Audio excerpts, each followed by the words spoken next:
Assalamualaikum warahmatullahi wabarakatuh.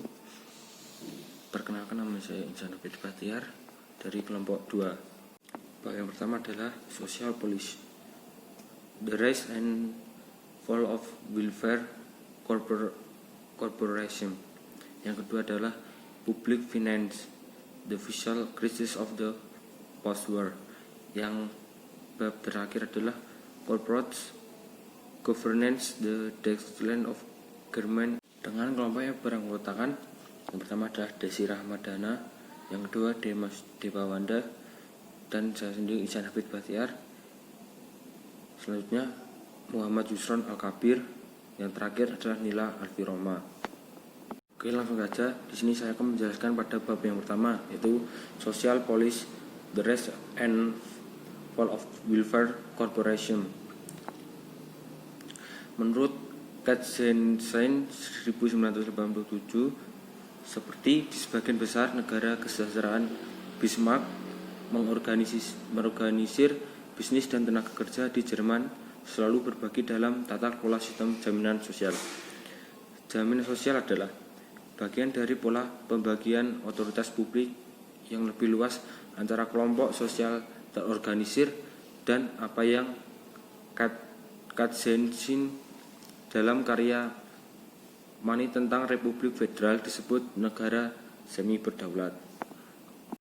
Poin-poin yang terdapat pada bab pertama ini adalah: yang pertama, pendelegasian wewenang negara kepada lembaga para publik yang melibatkan kepentingan yang terorganisasi dipraktikkan dalam berbagai kebijakan daerah dan merupakan ciri khas pemerintahan Jerman pasca perang. Yang kedua adalah langkah lain dari masa lalu korporatis adalah penghapusan serikat pekerja, jabatan di pemerintah federal, Kementerian Tenaga Kerja.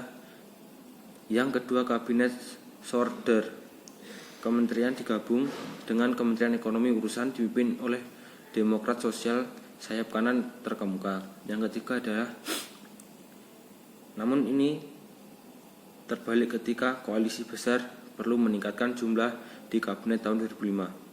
Kapitalisme kesejahteraan tidak terorganisir menjadi hasil reorganisasi politik sektor kebijakan sosial di Jerman sebagai serta di Prancis dan Inggris Raya. Bab selanjutnya adalah Public Finance, the fiscal crisis of the post-war state. Pengertiannya adalah: yang pertama, hubungan kerja sektor publik di Republik Federalisme adalah yang paling terpusat pada sistem hubungan industri. Intinya, satu dan sama perjanjian kolektif menentukan upah pemulung kota dan profesor universitas. Yang kedua adalah hubungan industrial. Hubungan industrial Jerman dimanapun tidak memiliki pemerintahan dan memiliki kepentingan organisasi pekerja dan pengusaha terdesentralisasi dan fragmentasi secepat di sektor ini, mengikuti berturut-turut gelombang privatisasi dan pemotongan anggaran pada tahun 1990-an. Ketiga adalah PHK. Ratusan hubungan kerja di jalur kereta api dan dalam layanan pos secara politis enak dengan pensiun dini yang luas program, bahkan lebih dari sektor swasta. Yang ketiga adalah alasan PHK. Alasan PHK, penghematan fiskal cenderung dikaitkan dengan perubahan pemerintahan, aktivisme menuju kebijakan pengaturan. Terakhir adalah Corporate Governance, the decline of Germany Inc., yaitu literatur neo-korporatis bahkan dimanapun itu secara eksplisit berurusan dengan bisnis, fokus pada asosiasi minat untuk mengabaikan kepemilikan saham bersama, direktorat yang saling terkait atau pasien kredit, ketentuan sebagai mekanisme alternatif atau tambahan untuk memobilisasi masyarakat tindakan lektif.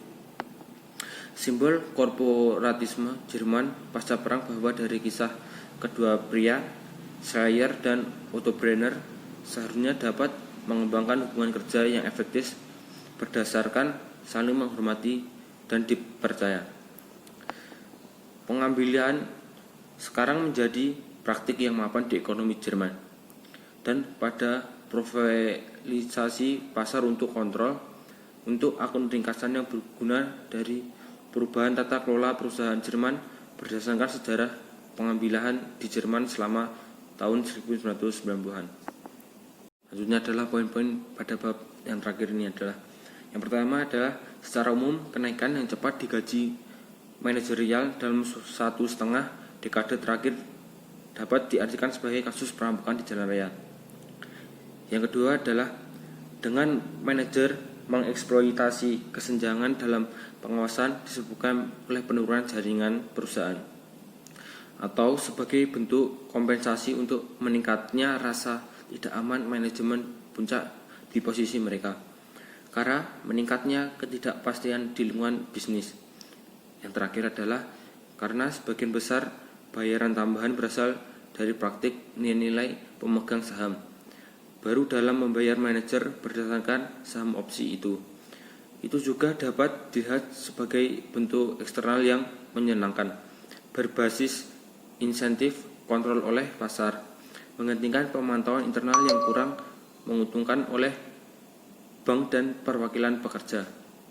Poin yang terakhir adalah konfigurasi yang sangat mirip dengan negara kekurangan dana dan perusahaan besar untuk mencari peluang baru di pasar internasional termasuk modal. Kekuatan penting ekonomi Jerman adalah kekuatannya yang luar biasa, sejumlah besar, kecil, dan menengah yang sangat kompetitif secara internasional perusahaan. Sangat penting kebijakan liberalisasi pemerintahan Sorder dalam beragam cara menyerang organisasi wajib perusahaan kecil, terutama dari perusahaan rakyat di Kamar Seniman menurut Streeck tahun 1989. Itu juga melemahkan Meisterfeld dalam pelatihan kejuruan dan menghilangkan hambatan untuk akses pasar untuk perusahaan yang tidak terorganisir dan tidak berlisensi dalam apa yang dulunya dilindungi rakyat industri. Sekian presentasi dari saya. Assalamualaikum warahmatullahi wabarakatuh.